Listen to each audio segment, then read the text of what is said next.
Hello and welcome back to a day after the game before. Tottenham have once again lost to Fulham 2-1 away. Just a quick one, want to apologise for the bad quality on the last video. No one commented it, but it was stuck at 360p because I'd messed around with some settings a long time ago and hadn't changed them. Hopefully should be fixed for this video. So, Tottenham lost to Fulham. Again, a ground that I never really feel we do well at. And when we're in the situation we're in, especially the position of the weekend with every team around us dropping points, this was a real opportunity to go and sort of show that, you know, we're going to fight and we're not going to go down. And unfortunately, we got a lack of that. But the first thing I want to point out and sort of talk about and address is I said that I'd make these videos the day after the game. You know, let thoughts calm down, you know, let the emotion sort of drain out. But unfortunately, I'm still absolutely seething that that first goal was allowed to stand. After what we had last week, we had the media, we had refs bending over backwards to tell us that 2 hands in the back, regardless, is a foul. Again, last week I brought up the consistency. The Romero and Ekitike one went against us. The Kolo Muani one went against us. This week, Dragusin is mid-air. I don't care how slight you think the touch is. We got told by everyone last week 2 hands in the back is a foul. Cool, fine. Like I said, is what it is. But then this week, it then gets given against us. And you've got Rob Green busting his bollocks to try and explain how that is, no, not enough. Dragusin knows he's not getting to the ball, so he throws himself to the... What are we doing here? Really, like, what are we actually doing here? That last week, definite foul. 2 hands on the back. You can't possibly allow that. And then this week, I saw the angle behind the goal, saw the push, saw Dragusin get knocked off balance while he's jumping, and thought, oh, that's all right. You know, that will be fine because that will get ruled out because last week it went against us, and then they give it. Like, what are we actually doing here? The club need to complain. We've seen it happen countless times where club have gone to the PGMOL and demanded answers, and this club needs to start acting like that. Who gives a shit if people call us petty and whatever and childish? And I've seen someone in my TikTok comments went, "Wouldn't have changed the game much. You were so bad." What mindset is that? Oh, because we're bad, that means that decisions should then like just go against us. Do you know what I mean? Like we should accept that that's how that happens. Unfortunately, not. We've had 2 instances in 1 week apart and different outcomes, and both of which have affected us really, really negatively. How in the world can the club just stand by and not demand answers? Make no mistake about it. You can start putting your tinfoil hats on, and you know. But the mainstream media would absolutely love it if Tottenham get relegated. The mainstream media have always loved kicking Tottenham, always telling us we don't belong, always like criticising Tottenham with things that don't get levelled at other clubs. Do you know what I mean? And the relegation drama they are going to absolutely thrive off because it then validates everything they've said about us for the last 25 years. Do you know what I mean? Where's the call for Villa's trophy? Do you know what I mean? Newcastle are currently like 12th or 13th. Why am I not seeing stories about them? But no, like, do you know what I mean? And this is why it makes me laugh when like Villa fans and Newcastle fans want to replace us in the big 6. Take the spot, because we don't get any of the benefits from it. We don't get protection from refs. We don't get protection from the media. We just don't. We get overly criticised, if anything. But decisions like this need to be called out. We need accountability. We need explanations. Because I'm sorry, that decision is just absolute nonsense, especially with what happened last week. So someone needs to give us some answers, and the club need to start acting that way. Again, who cares if people call us petty or childish or whatever?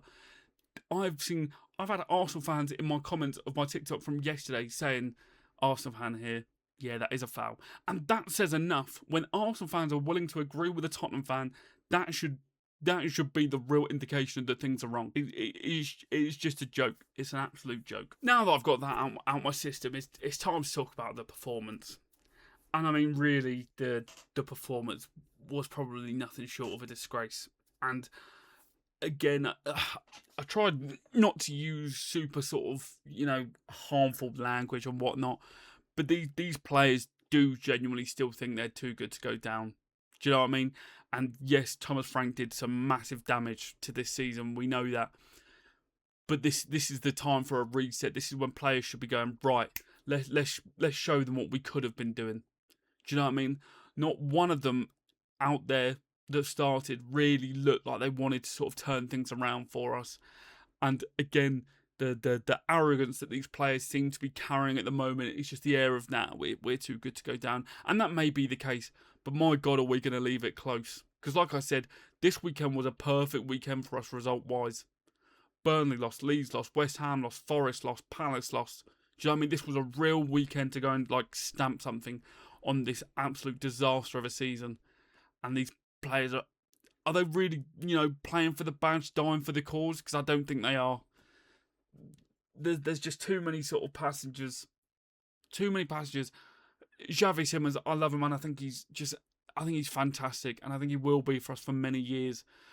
But these are the games where I'm looking at you going, come on, give us something. While I understand that Sousa is working with a lot of injuries, and we know the standard of our players isn't really up to, the high level, his team selection's a little bit baffling.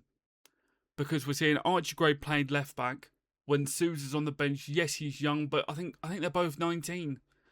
And when Sousa came on, he had real intent. He was overlapping, he was underlapping, he was causing problems. I want to see him start in the next game. I'm then seeing Conor Gallagher playing right wing. Again, when Tell came on, looked sharp, looked bright, took a man on. Is he messy? No. Does he try things? Yes. Does he, do you know what I mean? The treatment of Tell this season probably needs to be studied. But when he comes on, he looks good. Sousa and Tell, next game, starting, please. What have we got to lose at this point? Do you know what I mean? It can't get any worse. We're 17th. We've won 2 out of our last 19 games. And we've got Palace next, which is such a 6-pointer I can't even begin to describe. But again, I know Tudor's working with the bare bones, but football is not rocket science.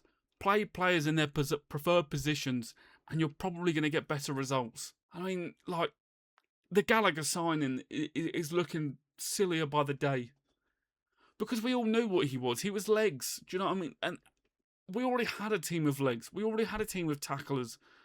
But Conor Gallagher is a box crusher, and he's not even being allowed to do that. Do you know what I mean? I think Conor Gallagher lost the ball 10 times in the first half or something. It's just the decision making from this board can get questioned every single week because it just really is poor. I've dug him out a lot, and I've said that Tottenham need to move on from him. But fair play to Richarlison, because that's one player who knows what it means to fight for something. Regardless of what you think of his ability, his availability, and everything in between, when that bloke plays, he gives his absolute all. If we had 11 players putting in half as much effort as him, we'd be okay. But unfortunately, he's sticking out at the moment because of the effort he puts in, which is absolutely not how it should be. I want to say that the away fans were unbelievable yesterday. You could hear them constantly. And bear in mind the absolute shit they're being served up. They're not letting the team down. For all of the comments and digs the fans have got this season, they're the ones turning up week in, week out, regardless of the performance, regardless of the dross they're being forced to watch, paying to watch, going out of their way to make travel arrangements to go and watch. The fans never stop. And, it's little consolation, but you've got to say fair play to that. Another quick thing, it's been an issue since he joined us, but Vicario's kicking and his distribution leaves so much to be desired. That free kick that we got, where he went, no, I've got this, and just absolutely punted it out for a goal kick. I don't even think the ball bounced before it. Do you know what I mean? I think he hit it that hard, and do you know what I mean? I actually sort of lose words because his kicking just has not improved at all. And it makes me wonder, what is Kinski doing in training that he's not even getting a look in? Because Vicario is leaving so much to be desired. And I don't even rate Kinski. Do you know what I mean? At the start of this year, last year, when people were calling for Vicario to be dropped and Kinski to get his start, and then Newcastle when the cup, he basically threw it in our own net. Do you know what I mean? But that goalkeeping position is one that absolutely needs to be upgraded upon. I know Vicario is good. I know his parents, they mingle with the away fans. They're very, very lovely, and I love that aspect of it. But my God, does that position need upgrading? Like, massively. Because it's costing us. And he did make a couple of saves yesterday. I'll give him that. But my God, how would you build up from the back when you've got a keeper who you don't trust? And the final point I want to make is this Tottenham board are looking sillier and sillier by every game week. Because I'll repeat myself, you're telling me not one person can improve this team in January. Not a single person in world football. Ademola Lookman's, I think he's probably already got 7 or 8 goal involvements for Atletico Madrid, and we've got them to come and play us in the Champions League. Oh, we're going to look real stupid if Lookman then dumps us out of the Champions League. But no, it's fine, because a couple of players are coming back from injury. Where's Maddison?